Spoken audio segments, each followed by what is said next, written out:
तुझे Thank देखा you. तो ये जाना सनम प्यार होता है दीवाना। बहुत अच्छी बात है भाई ये तो। लोग कहते हैं कि नई स्टोरी नहीं आती, नई स्टोरी वही घिसी पिटी स्टोरी, तो ये अब नई स्टोरी है। अगर पिक्चर अच्छी हो तो कोई भी बाइकआउट चल रहा वो चल रहा है, कोई ताकत नहीं रोक सकती है। अवतार बनी थी राजेश खन्ना जी की और शबाना जी की, या बागबान बनी थी, that was about the sadness of the parents जिनके बच्चे छोड़ के चले गए हैं, अपने हमारे डायरेक्टर अजय ने। तो मैंने कहा ऐसा कैसे होता है, ये तो रॉकी लाइक, पर मुझे पता लगा कि आज की जनरेशन को शोले नहीं पता है। Somebody took my purse वाह, with the passport, with my jewelry, with my dollars, with everything. मैंने कहा कहाँ गया, मैं भागा वापस। भागा तो एक आदमी ऐसे पासपोर्ट बाथरूम के बाहर ऐसे पासपोर्ट लेके खड़ा था। अयो। नमस्कार, मैं हूं अनुपम खेर और आप लोग मुझे देख रहे हैं फिल्मी बीट पर। हेलो, मैं हूं नीना गुप्ता और आप मुझे देख रहे हैं फिल्मी बीट पर। हेलो एवरीवन, मैं हूं सुरभि सिंह और आप सभी का वेलकम है फिल्मी बीट में। बहुत जल्द थिएटर पर एक फ़िल्म दस्तक देने वाली है जिसका नाम है शिव शास्त्री बालबॉन, और इस फिल्म के लीड एक्टर्स आज हमारे साथ हैं Anupam Kher sir and Neena Gupta ma'am. आप दोनों का बहुत बहुत स्वागत है। Thank you so much. Very good, nice to speak to you Surabhi. Sir, trailer हमने देखा, काफ़ी फ़न है, काफ़ी इंटरेस्टिंग है कहानी, और ट्रेलर में एक जगह आपका डायलॉग है जहाँ पर आप कहते हैं कि क्या रॉकी फिल्म देखी क्या, जहाँ से जवाब आता है कि आज की जनरेशन को कहाँ इस फिल्म के बारे में पता है। तो उसी जनरेशन से, उसी फिल्म से रिलेटेड है ये कहानी, तो क्या कुछ आप बताना चाहेंगे? हाँ, उससे देखो, हर जनरेशन गैप क्या होता है कि जो मेरे और नीना की जनरेशन के गाने हैं वो शायद आपके गाने नहीं होंगे।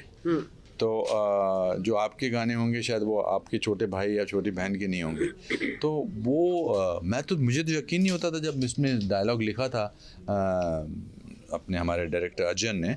तो मैंने कहा ऐसा कैसे होता है, ये तो रॉकी लाइक, पर मुझे पता लगा कि आज की जनरेशन को शोले नहीं पता है। तो it is a generation gap, but her film में कहीं ना कहीं सीख होती है। I think more than the film it is the education and it's the teachings of that film. Family atmosphere वो सबसे बड़ी बात है। वो इसमें बहुत इंटरेस्टिंग तरीके से बताया गया है। हिंदुस्तान से बाहर रह रहे हैं वो लोग, मगर वो उनका दादा आके वहाँ रहता है, मतलब मैं अपने बेटे के पास, जोगल हंसराज के पास। तो कैसे धीरे धीरे वो एटमॉस्फेयर चेंज होता है। हम शायद सेन रहें इसलिए, या हम सदे हुए हैं क्योंकि हमारे ग्रैंड पेरेंट्स हमारे साथ रहते थे, हमारे संयुक्त परिवार में रहते थे। अभी बड़ा न्यूक्लियर फैमिली हो गई है ना, तो बहुत सारी चीज़ें, सेंस ऑफ वंडर जो है वो चला जाता है। मोबाइल पकड़ा देते हैं हाथ में उनके, यू नो।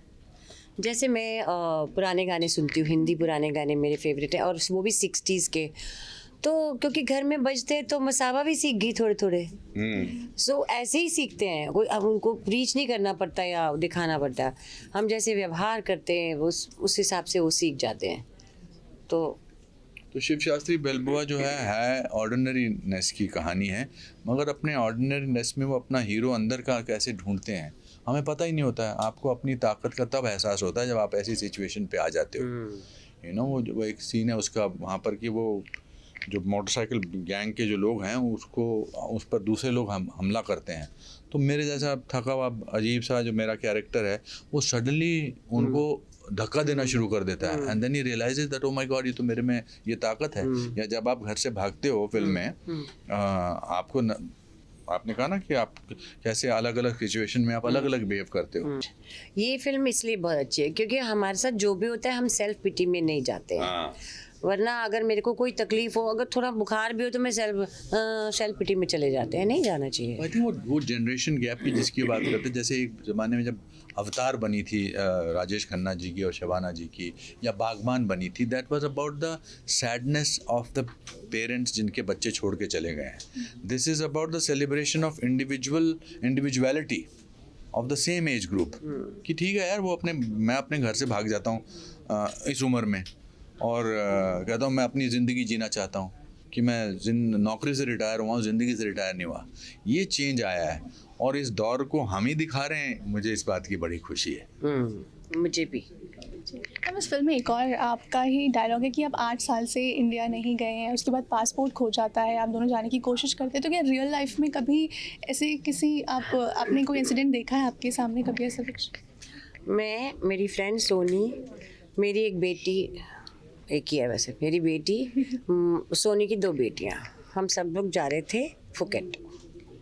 वहाँ सब पैसे वैसे दिए थे, हम सब जा रहे थे और हम वहाँ गए एयरपोर्ट पे। रात की फ़्लाइट थी, सुबह 3 बजे टाइप। बहुत वो बुरे आधी नींद में होते। तो हम लोगों ने अंदर थोड़ा बाहर का एरिया था, वहाँ आकर हम लोग ने कहा कुछ खाएंगे, बच्चे भी थे साथ में। मैंने अपना पर्स यहाँ रख दिया नीचे और ये तीनों लड़कियाँ बैठी हैं, बच्चे और मैं और सोनी, और हम लोग कुछ खा रहे हैं। Somebody took my purse वाह, with the passport, with my jewelry, with my dollars, with everything. And बाद में वो मुझे कहती है, मुसाबा, I saw somebody taking your bag. I said, what? You saw somebody taking my bag? अब तो मैं जा नहीं सकती। और ये बच्चे, सोनी के बच्चे और मसाबा सब इकट्ठे खेलने के लिए जा रहे थे वहाँ, मज़ा करने। और मैं जो धार धार रो रही हूँ और ये बच्चे जा रहे हैं अंदर, ये तो चले गए और हम वहाँ खड़े रह गए। और मैं तो रो रही हूँ धार धार। Masaba was like strong, she is just looking and waving to them. And then somebody, अब वो तो चले गए और हम, मेरे भी पैसे दिए हुए थे, every day we are losing money. It was horrible. और फिर नहीं मिला? नहीं, फिर हम लोग गए, हमने कहीं फ़ोन किया किसी को, तो वहाँ पे मैं गई, उन्होंने बोला हम बना देंगे पर टाइम लगेगा। हमने बोला नहीं, टाइम नहीं है, पासपोर्ट बनवाना। पासपोर्ट नहीं था। ऐसे करके 1.5 दिन चला गया। 1.5 दिन के बाद जब उन्होंने कहा हम बना देंगे इमरजेंसी में, किसी ने पोस्ट कर दिया पासपोर्ट, वाह, क्योंकि उन्होंने सारा चीज़ें निकाल ली। अब पासपोर्ट को क्या करेंगे वो? वो तो मेरे नाम का है। वो भी फेंक सकता था। हाँ, दया की, हाँ, वो फेंक सकता था, दयालु चोर था। He posted the passport. और शी, हाँ। नहीं, मेरा एक बार रह गया था पासपोर्ट बाथरूम में, लंदन एयरपोर्ट पे। अयो, मैं वहाँ पर गया तो जब मैं उधर आया और जब मैं बोर्डिंग पर करने लगा तो मैंने कहा मेरे पास ना पासपोर्ट है ना बोर्डिंग कार्ड है। हाँ। तो बैग तो था नहीं, मैं ऐसे ही जा रहा था। मैंने कहा कहाँ गया? मैं भागा, वापस भागा तो एक आदमी ऐसे पासपोर्ट, बाथरूम के बाहर ऐसे पासपोर्ट लेके खड़ा था। अयो, ओह माय गॉड, मैंने उसको बहुत सालों तक, मेरा उसको एड्रेस भी थी, दुआएं भी दी उसको। मैंने कहा थैंक यू वेरी मच। पता नहीं कहाँ का था, जर्मन का था या कोई, समझ नहीं आया मुझे, पर ऐसा हुआ है उस समय। या आई रिमेम्बर। और उन्होंने कहा ऐसा बहुत होता है। छोटे छोटे बच्चे हैं जो लेके जाते हैं, छोटे बच्चों को भेजते हैं वो लोग ले जाने के लिए। सो मैम, आप दोनों ने ही, मैं हंस रहा हूँ कि सडनली सीरियस टॉपिक हो गया। मुझे तुम्हारी सिचुएशन याद आ गई कि क्या हुआ होगा तुम्हारे साथ। अरे, इट वाज अनबिलीवेबल। अच्छी स्टोरी है। अब बस उसमें सिर्फ तुमने मसाबा का नाम तो ले लिया, बाकी 2 बच्चे कौन थे उनका नाम नहीं लिया। मैं उस पर हंस रहा था। नहीं, वो बाई चांस नहीं लिया। हाँ, मैं समझ रहा हूँ। सोनी के बच्चे हैं तो पता ही है सबको। तो मतलब जब वो सीन शूट हुआ होगा, आप दोनों ने ही काफ़ी रिलेट किया होगा उस सिचुएशन इन्होंने तो से। रिलेट करके रोई है, तो इसका नहीं, मैंने कोई रिलेट नहीं है, मैं भूल चुकी हूँ उसको, भूल चुकी हूँ। But it's an important film हमारे हिसाब से। एंटरटेनिंग फिल्म है, स्पाइस ऑफ लाइफ है। आपको मज़ा आएगा देखने के लिए। 10 फरवरी को रिलीज़ हो रही है। अच्छे कलाकार हैं, जुगल है इसमें, नरगिस है, शारिब है, म्यूज़िक बहुत अच्छा है। और इस तरह की फिल्म भी देखने को मज़ा आता है जो रियलिस्टिक भी हो और येट एंटरटेनिंग भी हो। हाँ, इसमें और सैड नहीं है, ये सैड पिक्चर नहीं है, मज़े की पिक्चर है, बट मज़े के साथ साथ बहुत कुछ कहती भी है। मैं, मेरा अगला सवाल यही था कि ट्रेलर देख के समझ में आता है कि कुछ बहुत ज़्यादा सीखने वाली फिल्म है। तो आजकल की जो इंटरनेट का जनरेशन है, जो OTT पर आने का वेट करते रहते हैं फिल्म का, उन्हें थिएटर जाके फिल्म क्यों देखनी चाहिए? क्योंकि OTT में नहीं आ रही है, इसलिए जाके देखनी चाहिए। क्योंकि लोग कहते हैं कि नई स्टोरी नहीं आती, नई स्टोरी वही घिसी पिटी स्टोरी। तो ये अब नई स्टोरी है। एक ये रीज़न है। एक रीज़न है कि हमने अपना ब्रांड जो है अपने काम के ज़रिए बरकरार रखा है। तो हमारी थोड़ी हौसला अफजाई के लिए आ जाओ, ये देखने के लिए आ जाओ। ये फिल्म आप अपने बच्चों के साथ, अपने बुज़ुर्गों के साथ, तीनों जनरेशन साथ में देख सकती हैं। तो तीनों जनरेशन इस फिल्म में भी हैं, ग्रैंड चिल्ड्रन भी हैं, पेरेंट्स भी हैं, ग्रैंडफादर, डॉगी भी, एनिमल लवर्स के लिए डॉगी भी है। बहुत इंटरेस्टिंग। वो ऑल्टर ईगो है जो उसके मन में चलता है, वो ब्लर्ब पे आता है। हाँ, बहुत उसका और मेरा झगड़ा चलता रहता है पूरी फिल्म में। सर बॉक्सिंग भी आप लोगों ने सीन्स में कुछ किए, और अगर बॉक्सिंग का कुछ आप कोई सीन है तो क्या मैम आपका भी मन किया कि थोड़ा बहुत हमें भी करना है? नहीं, मेरा बॉक्सिंग का सीन नहीं है। नहीं, ऐसा वैसा तो कोई सीन नहीं है, बट मैं बॉक्सिंग का क्लब चलाता हूँ हिंदुस्तान में। जब मैं यहाँ से जाता हूँ उससे पहले वो किसी को सौंप के जाता हूँ, और मेरे बॉक्सिंग क्लब से 2 नेशनल प्लेयर्स निकले हैं इंडिया को रिप्रेजेंट करने के लिए। तो दैट्स एन इम्पॉर्टेंट स्टोरी। और आगे जाके फिर कैसे उसको वो हेल्प होती है, उस बच्चों को सिखाता है अपने 3-4 पंचेस।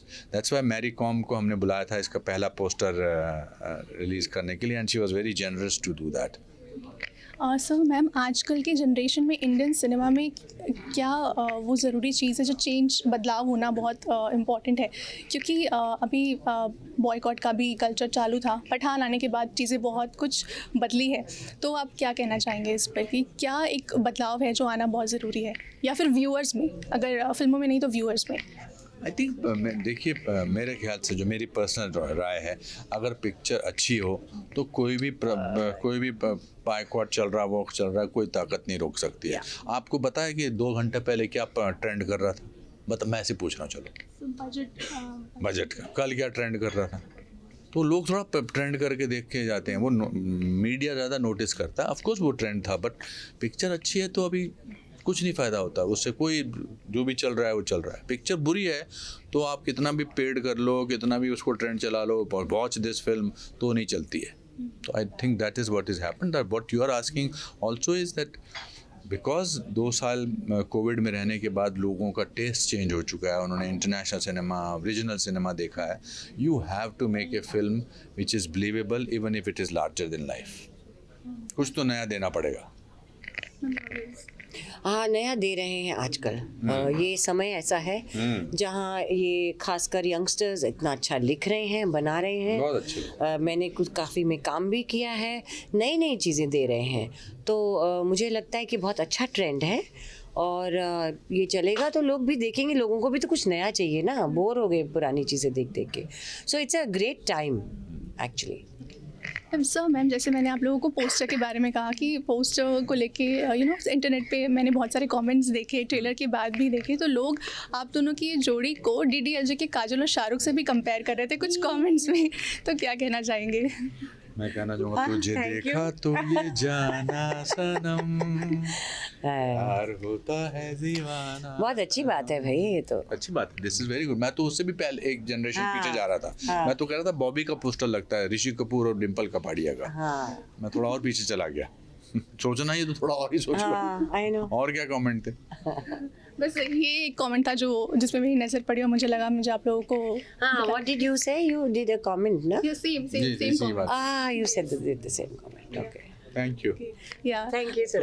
बोलो कि 10 फरवरी को हमारी पिक्चर रिलीज हो रही है, जरूर आगे थिएटर में देखो। आप बोलो, आप भी बोलो।